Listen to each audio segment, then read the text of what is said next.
The notification appeared on my phone at exactly 3:17 a.m., cutting through the darkness of my bedroom like a digital scream. Rachel, your commute efficiency has decreased 12% this week. Optimize your route selection for better productivity tomorrow. I stared at the glowing screen, my heart hammering against my ribs. The transit app icon sat there innocuously, among my other daily tools, but I hadn't opened it in 2 days. My phone's location services were disabled. The notification shouldn't exist. How did it know? I'd been taking the same route to work for 8 months now. Ever since Marcus and I broke up, and I traded morning coffee dates for solo train rides into the city. The 7:42 train from Millfield Station, third seat from the door on the right side, arriving downtown by 8:15 with a comfortable 5-minute buffer for delays. It was efficient, predictable, and blissfully routine after 4 years of accommodating someone else's chaotic schedule. But efficiency had apparently become surveillance. I scrolled through my phone, checking every app, every permission setting. Nothing seemed out of place. The notification had vanished from my screen, leaving no trace in my message history, as if it had never existed at all. The distant rumble of late-night trains carried shift workers and insomniacs through the arteries of the sleeping city. I listened to that familiar sound until dawn, trying to convince myself I'd imagined it. Stress from the quarterly reports at work, too much caffeine, the mind playing tricks in that liminal space between sleep and waking. Almost convinced. The 7:42 pulled into Millfield Station, with its familiar screech of brakes against steel rails. Morning commuters shuffled forward in their practiced dance. Earbuds in, coffee cups clutched like lifelines, eyes focused on phones or the middle distance of routine. I found my usual seat and settled in, breathing the recycled air that smelled of coffee, newsprint, and the faint metallic tang of the rails. The fluorescent lights overhead hummed with electrical persistence, casting everything in harsh, unflattering angles. Rain streaked the windows, turning the outside world into an impressionist blur of gray buildings and yellow taxi lights. The train's wheels found their rhythm on the tracks. Clickety-clack, clickety-clack. A mechanical heartbeat that usually soothed my morning anxiety. Today, it sounded like counting. That's when I noticed him. Gray wool coat, dark hair, sitting exactly 3 seats behind me. He held a paperback book, something with a worn cover I couldn't quite make out, but his eyes weren't following the text. They were watching the reflections in the window, tracking the movement of passengers, cataloging details with the methodical attention of someone conducting an inventory. My data analyst instincts kicked in automatically. I'd spent 5 years at Morrison & Associates turning human behavior into spreadsheets, finding patterns in consumer choices that even the consumers didn't recognize. Pattern recognition was as natural to me as breathing, and this man was definitely a pattern worth noting. He appeared to be in his 30s, clean-shaven, unremarkable in the way that made him blend seamlessly into any crowd. His coat was expensive but not flashy, the kind of careful anonymity that suggested deliberate choice rather than accident. When the train lurched into motion, he turned a page without reading it, his attention still focused on the reflected world in the window. I made a mental note to observe him tomorrow. In my experience, true coincidences were rarer than people believed. Most apparent randomness was just pattern recognition waiting to happen. The train rumbled through the tunnel, fluorescent lights flickering past the windows in a hypnotic rhythm. I checked my transit app out of habit. 8:13, right on schedule. I noticed something that made my skin prickle with unease. The app's location tracker showed not just my position, but the positions of other users nearby. Anonymous dots representing fellow commuters, color-coded by their usual routes and timing patterns.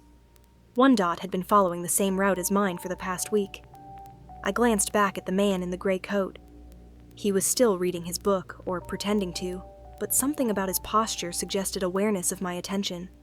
The kind of studied casualness that comes from knowing you're being watched while trying not to appear to know it.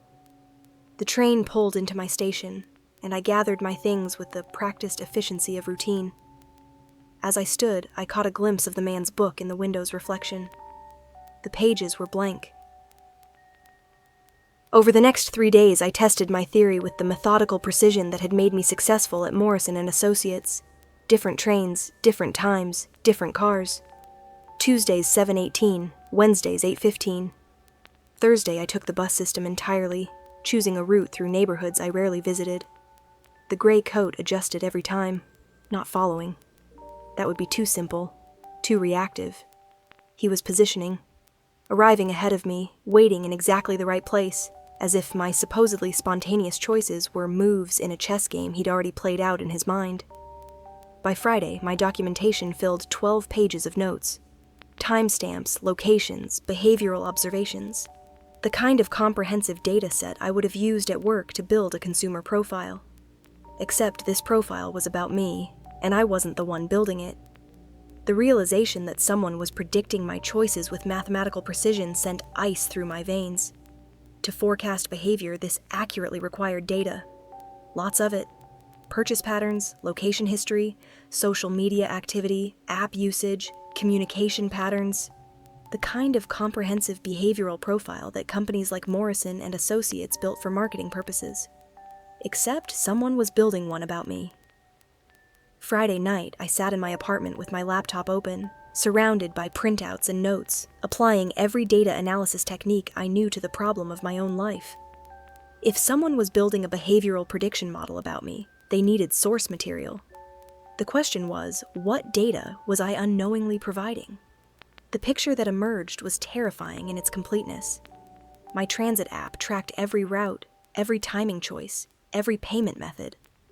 5 years of commuting data. Social media check-ins at coffee shops, photos geotagged with locations. Online shopping history showing my brand loyalties and impulse purchases. Credit card records revealing my spending patterns. Location services on my phone mapping my daily routines down to the minute. I hadn't just been living my life. I'd been documenting it, quantifying it, turning every choice into a data point that could be analyzed, modeled, and ultimately predicted. My ex-boyfriend Marcus had been right about one thing. I was predictable. Catastrophically, vulnerably predictable. But I'd never realized that predictability could be weaponized against me. I pulled up research on behavioral prediction algorithms, machine learning models that could analyze human decision-making patterns and forecast future choices with startling accuracy. In the wrong hands, such algorithms could be used for something far more sinister than selling products. The thought that someone had been treating me like a data set, reducing my entire existence to variables in an equation, made my stomach churn with rage and nausea. I was trapped in a cage made of my own habits, and someone had figured out exactly which direction I'd run when I tried to escape. Saturday morning, I implemented my counterstrike. I left my phone at home, took cash instead of cards, and made a conscious decision to embrace pure randomness. No digital footprints, no predictable patterns, no data for anyone to analyze. The morning felt different without the constant digital tether of my phone. Sounds seemed sharper. The crunch of autumn leaves under my feet, the distant hum of traffic, the conversations of other pedestrians. I walked to a bus stop I'd never used before, chose my route by closing my eyes and pointing at the map, paid with crumpled bills from my emergency cash stash. For the first time in weeks, I felt the exhilarating sensation of genuine unpredictability. The bus wound through neighborhoods I barely recognized. I got off at a random stop and wandered into a small park where the morning sun filtered through yellow maple leaves, casting everything in golden light. I bought coffee from a vendor who only accepted cash, sat on a bench that faced away from any major street, and for 20 blissful minutes felt completely anonymous. No apps tracking my location. No algorithms analyzing my choices. No gray coat lurking in my peripheral vision. Then I saw him. He was standing across the street, leaning against a lamppost, with the patient posture of someone who had been waiting for exactly this moment. Not searching, not hunting, waiting. As if my supposedly random walk through an unfamiliar neighborhood had led me to precisely the place he'd expected me to be. The coffee turned to acid in my stomach. This wasn't prediction anymore. It was manipulation. He hadn't just figured out how to anticipate my choices. He'd learned how to influence them. The random bus route, the arbitrary stop, the spontaneous decision to sit in this particular park. None of it had been random at all. I'd been herded like livestock, guided through a series of choices that felt spontaneous, but were actually as predictable as a mathematical equation. The realization that my rebellion had been just another predictable pattern sent panic clawing up my throat. I stood abruptly, spilling coffee across the bench, and started walking quickly toward the nearest major street. Behind me, his footsteps maintained their steady, measured pace. He didn't need to hurry. He already knew where I was going. Monday morning found me standing on the platform of my usual station, staring at the gray coat positioned exactly where I'd known it would be, 3 seats behind my preferred location, phone ready, eyes tracking my movement with the dispassionate attention of a scientist observing a lab specimen. But this time, I didn't take my usual seat. Instead, I walked directly toward him, my heart hammering against my ribs, but my steps steady with newfound resolve. If I was going to be studied, I was going to study back. He looked up as I approached, and for the first time I saw his face clearly. Mid-30s, Asian features, intelligent eyes behind wire-rimmed glasses. He had the soft, pale complexion of someone who spent most of his time indoors, probably in front of computer screens. "Rachel," he said, my name on his lips like a familiar equation he'd solved long ago. Not a question, a confirmation. "Who are you?" My voice came out steadier than I'd expected, though my hands were shaking. He smiled, the expression both condescending and genuinely pleased. "Does it matter? You already know what I am." He gestured to the empty seat beside him. "Sit. We should talk about your next 3 months." The casual presumption in his voice sent rage burning through my fear. That I would sit, that we would talk, that he had any right to discuss my future. "I'm calling the police," I said, pulling out my phone. "No, you're not." His voice remained calm, almost bored. "You're going to sit down and listen because you need to understand what's happening to you, what's been happening, and what will continue to happen, whether you cooperate or not." Something in his tone made me hesitate. Not a threat. Threats would have been easier to dismiss. This was the certainty of someone stating a fact as inevitable as gravity.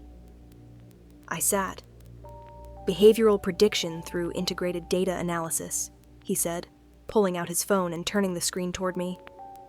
I saw myself reflected in data points and trend lines, movement patterns showing my daily routes as colored lines on a map, decision trees predicting my choices with percentage probabilities, behavioral matrices quantifying my responses to different stimuli. I've been developing an algorithm that can forecast human decision-making by analyzing publicly available data sources. You've been the proof of concept. And Rachel," he paused, studying my expression with clinical interest, "you've performed beautifully." The train pulled into the station with its familiar screech of brakes. New passengers boarded, their normalcy feeling distant, as if I was watching it all through thick glass. "This is insane," I whispered, staring at the digital representation of my existence. "You can't just experiment on people." "I'm not experimenting on you anymore," he said, and something in his tone made my blood run cold. "The testing phase is complete. Now we move to implementation." He swiped to a new screen, a calendar stretching 3 months into the future, filled with events and decisions I hadn't made yet. Job interviews at companies I'd never applied to, dates with people I'd never met, purchases I hadn't considered, life choices mapped out with the same precision as my morning commute. "You're going to receive a job offer from Meridian Analytics on November 15th, he said, scrolling through the timeline. "You'll accept it on November 18th, after exactly 2.7 days of deliberation. On December 3rd, you'll match with someone named James on a dating app. You'll meet him for coffee on December 8th. By January, you'll have moved to a new apartment in the Riverside district. Better commute to your new job." My hands were shaking so badly I could barely hold my phone. "You can't control my life." "I'm not controlling it," he said, his voice taking on the patient tone of someone explaining a simple concept to a slow student. "I'm predicting it, and then creating the conditions that make those predictions inevitable. There's a difference." He leaned closer, and I could smell the coffee on his breath, see the reflection of his screen in his glasses. "The beauty of the system is that you'll think every choice is yours. The job offer will come at exactly the right moment. when you are frustrated with your current position, but not desperate enough to take just anything. James will match your stated preferences so perfectly that swiping right will feel like fate. The apartment listing will appear in your feed with the exact amenities you've been searching for, at a price point your algorithm predicts you'll accept. Free will is an illusion, Rachel. We're all just following patterns so consistent that a sufficiently sophisticated algorithm can map them completely. I've mapped yours, and now I'm going to prove that I can guide you through the next 3 months of your life without you ever realizing you're being guided. The train began moving, but I barely noticed. My entire world had narrowed to the screen in his hand, showing my future laid out like a spreadsheet. Why? The word came out as a whisper. Why me? Because you're perfect, he said, and there was genuine admiration in his voice. Highly educated, analytical mind, consistent behavioral patterns, comprehensive digital footprint.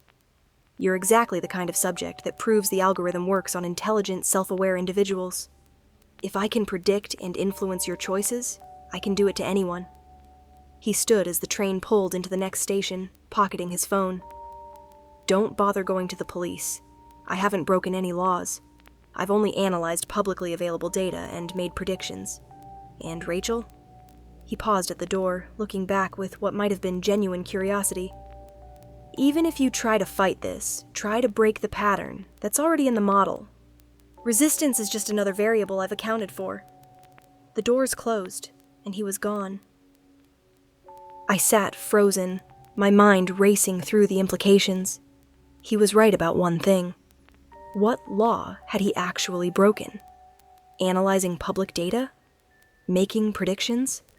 Even following me on public transportation wasn't technically illegal if he never threatened me directly. But he was wrong about something else. He'd made a critical error in his algorithm, a variable he hadn't properly accounted for. He'd told me the predictions. That night, I didn't go home. Instead, I checked into a hotel using cash, bought a burner phone from a convenience store, and spent 6 hours doing something I'd never done in my entire adult life, making genuinely random choices. Not the kind of randomness I'd attempted on Saturday.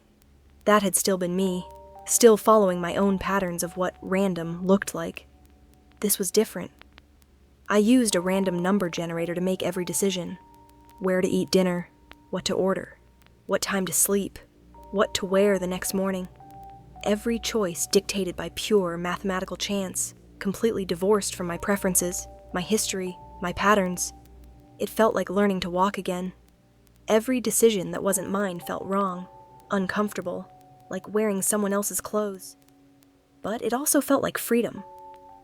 By Wednesday, I'd developed a system. The random number generator made my major choices, but I added a new element.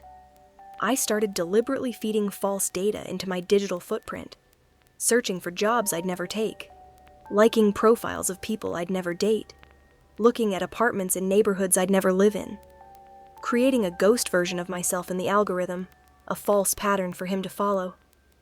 On November 15th, exactly as he'd predicted, I received a job offer from Meridian Analytics. The position was perfect. Better salary, better benefits, exactly the kind of career move I'd been hoping for. I turned it down in 4 minutes, without the 2.7 days of deliberation his algorithm had predicted. The rejection email felt like firing a gun. The notification appeared on my burner phone 3 days later, even though I'd never given anyone the number. Interesting choice, Rachel, but you're still following a pattern. Rebellion is just another form of predictability. My hands shook as I read the message. He'd found my burner phone. He was still tracking me, still analyzing, still proving that even my attempts to escape were part of his model. But this time, I was ready. I'd spent the last week doing something he hadn't predicted. I'd contacted every person in his previous studies. The transit police had given me access to his files, and I'd reached out to all 43 people he'd been tracking. Some didn't respond. Some thought I was crazy, but 12 of them believed me. 12 people who'd felt watched, followed, predicted. Who'd noticed the same gray coat, the same patient positioning, the same impossible coincidences. We met in a coffee shop in a neighborhood none of us had ever visited, chosen by random number generator. 12 strangers united by the violation of being turned into data points in someone else's experiment. "He's been doing this for years," said a woman named Jennifer, a lawyer in her 40s. "I found the gray coat in my commute records going back 18 months. I thought I was paranoid." "He predicted my divorce," added Marcus. Different Marcus, not my ex. "Told me the exact date my wife would leave. I thought he was threatening me, but he was just calculating. And he was right." We compared notes, shared our documentation, built a comprehensive picture of his methodology, and we found his weakness. He'd been so focused on predicting individual behavior that he'd never modeled collective action. His algorithm couldn't account for his subjects communicating with each other, comparing data, working together. We'd become a variable he hadn't anticipated. Monday morning, all 13 of us boarded the 7:42 train at Millfield Station. We didn't sit together, didn't acknowledge each other, just took our usual seats, or what the algorithm predicted would be our usual seats. The gray coat appeared exactly on schedule, positioning himself with his typical precision. But this time, he was surrounded. 12 people he'd been tracking, all watching him with the same clinical attention he'd been giving us. I saw the moment he realized. His eyes moved from face to face, recognition dawning with each one. His hand moved toward his phone, but Jennifer was faster. She was already recording, documenting everything. "David Chen," I said, loud enough for the entire car to hear. "You've been conducting unauthorized surveillance on 43 people over the past 2 years. We have documentation, we have witnesses, and we have a lawyer." Jennifer stepped forward, her phone capturing his face clearly. "I'm filing a class action lawsuit for invasion of privacy, stalking, harassment, and intentional infliction of emotional distress. Your publicly available data defense won't hold up when we demonstrate the systematic nature of your surveillance and the psychological harm you've caused." For the first time since I'd met him, David looked uncertain. His algorithm hadn't predicted this. Couldn't predict this. Because it was built on the assumption that people were isolated variables, not connected networks. "You made a mistake," I said, stepping closer. "You told me your predictions. You showed me the model. You gave me the one thing I needed to break it. Awareness. And you underestimated what people can do when they work together." The train pulled into the next station, and transit police were waiting on the platform. Jennifer had filed a restraining order that morning, and apparently his violation of it by boarding our train was enough for an arrest. As they led him away, he looked back at me one last time. "This doesn't change anything," he said. "The algorithm still works. The patterns are still there. You're still predictable." "Maybe," I said, "but now I'm unpredictably predictable, and that's a variable you'll never solve." 3 months later, I stand on the platform at Millfield Station, watching the 7:42 approach through the morning mist. David Chen is awaiting trial, facing charges from 13 different plaintiffs. His algorithm has been seized as evidence, his research exposed as the violation it always was. But he was right about one thing. The patterns are still there. I still prefer the right side of train cars. I still check the weather before choosing my departure time. I still follow routines that make me, fundamentally, predictable.